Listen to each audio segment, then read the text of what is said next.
Պարոն Գրիգորյան, դա դառնում է թվային վկայական։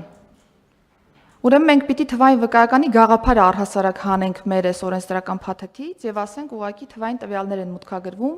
եւ պլաստիկը կարող է պարտադիր լինել, կարող է պարտադիր չլինել։ Մտածելու բան է, առաջարկում եք շարունակել մտածել, համաձայն ենք ձեր առաջարկին, բայց կարծում եմ մտածելու բան է։ Առնվազն կադաստրի տրամաբանություն, պարոն Թովմասյան, խնդրում եմ օգնեք մեզ։ Հարգել պարոն փոխվարչապետ, խնդիրը ինչու՞մն է կայանում։ Մենք էլ այսօր ունենք տրված թղթային վկայականներ, որոնք տարիների ընթացքում քաղաքացիներին տրվել են, եւ սեփականատերերը երբ որ դիմում են եւ նոր նմուշ են ուզում, իսկ նոր նմուշը դա իրենից ներկայացնում է էլեկտրոնային անշարժ գույքի իրավունք հաստատող հավաստող փաստաթուղթ, մենք դրա համար քաղաքացիներից գումար չենք գանձում այսօր։ Պարոն Թովմասյան, գումարի հարցը քննարկենք, դա հեշտ է, Տիկին Սարգսյանի հետ քննարկում ենք այլ բան։ Երբ որ դուք գրառման մասին քաղվածք եք տալիս ու ասում եք,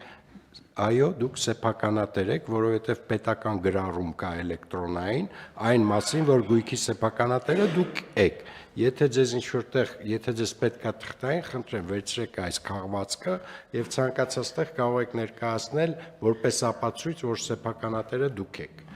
Կարող է ինքը կոչվում է վկայական, դա պրինցիպիալ չի։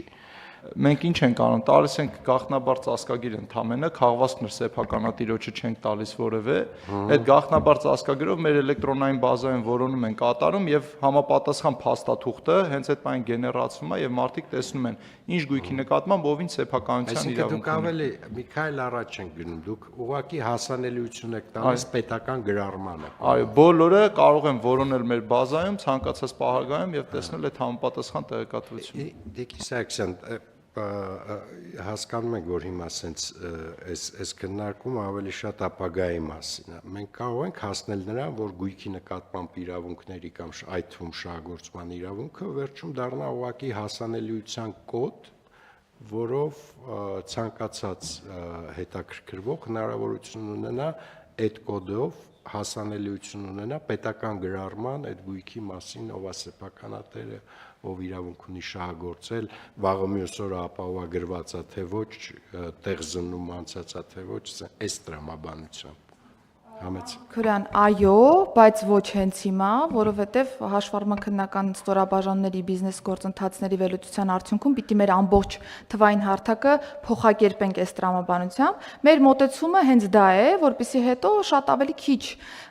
այցելությունների կամ թղթաշրջանառության կարիք լինի, բայց փոխանակման կտորով մենք ազգային ժողովի արդեն շրջափուլում կդիտարկենք միայն փոխանակման տեսանկյունից այս կարգավորումը հանելու տարբերակը եւս որևէ խնդիր չեմ տեսնում։ Շատ լավ, այսինքն մենք հիմա անցումային գնանք այս ճանապարհով, որը շատ ավելի լավ արդյունավետ է, քան գործողը, որից հետո հերթական փուլով ուղղակի գնալու ենք գրառմանը հասանելիություն տալու տրամաբանությամբ թե պարեկներին, թե մեզ, թե ցանկացած անձի, ով լիազորություն ունի իդենտիֆիկացնել այդ գրառումը պետական։ Շատ լավ է, բայց ես կարծում եմ այդ նշանակում է, որ թվային նոր հարթակ պիտի ձևավորվի։ Պարոն Գրիգորյան, իրականում այո, մենք այս պայդրությամբ դա ենք հենց քննարկում, որովհետև գիտեք, որ ունենք նաև առանձնահատուկ պահանջարկ ունեցող պետհամարանիշների աճուրդի հարթակ, ունենք վարորդական վկայականներին առնչվող հարթակ, բարեկային ծառայության դեպքում առանձին օպերատիվ կառավարման կենտրոնի թվային լուծումներ ունենք, սրանք պիտի սինխրոնիզացվեն, որովհետև շատ հաճախ մենք տարբեր պատմական ժամանակահատվածներում ստեղծված բազաների մասին ենք խոսում եւ շատ հաճախ նույնիսկ ամենապարզ լուծումները հնարավորություն չունենք իմպլեմենտացնելու, դա է պատճառը, որ այս բիզնես գործընթացի թվայնացումից հետո կբերենք նաև ընդհանուր մի միասնական թվային հարթակի առաջ։ Լավ, շնորհակալություն, կարևոր հարց է։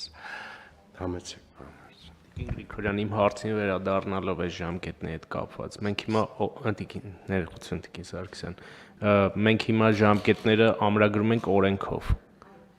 Ինչի լիազորություն չենք տալիս կառավարությանը, որպեսզի կառավարության որոշմամբ այս ժամկետները սահմանվեն, որ ամեն անգամ ձեր ասելով, եթե ճկուն գտնվենք, տեսնենք, եթե համակարգը լավ են աշխատում,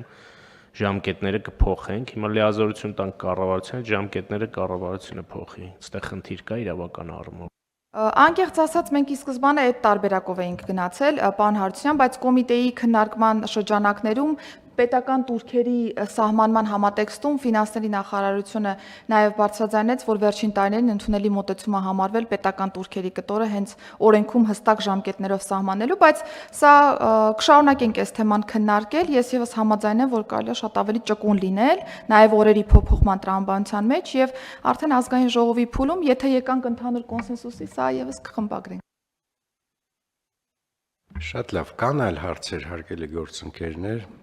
եթե չկան, առաջարկում եմ ընդունել որոշումը, ովքեր են դեմ չկա, որոշումը ընդունվեց։